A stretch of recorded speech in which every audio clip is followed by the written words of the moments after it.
Do you ever wonder why everybody's always talking about VO2 max? Should you even care about what your VO2 max is?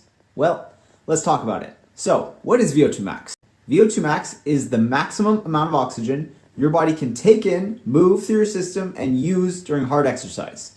It's basically a measure of how big your aerobic engine is. So this VO2 max number that you can either get it by doing a test or having a device estimate it for you, or just randomly guessing.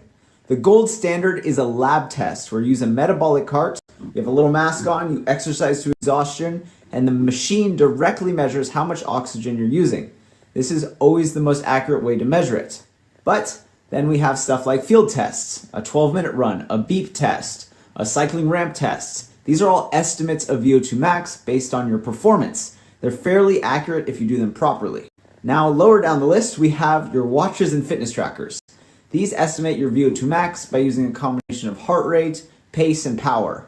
They're slightly less accurate, but they can be useful for tracking trends over time. Now, here's where it gets important.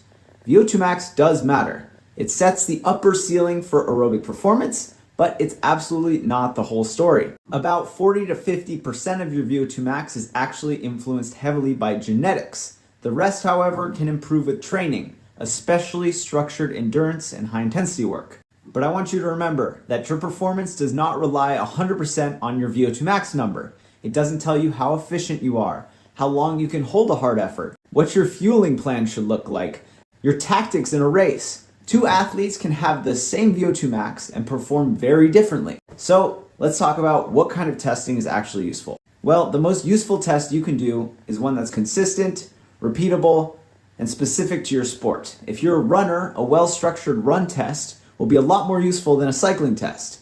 If you're a cyclist, a properly designed ramp test will probably tell you a lot more about your training progress than some lab number that you test once a year. Lab testing is great for precision, but field testing is great for practicality. Wearables are great for tracking trends, but they're not the whole picture. So let's talk about what's not useful. Well, chasing a single number without context, like trying to raise your VO2 max without any idea as to why you're doing it, comparing your number to someone else's, or testing in a way that doesn't match what you're actually training for. So here are the key takeaways. VO2 max is a useful metric, tells you how big your anaerobic engine is, but testing should guide decisions, not your ego, okay?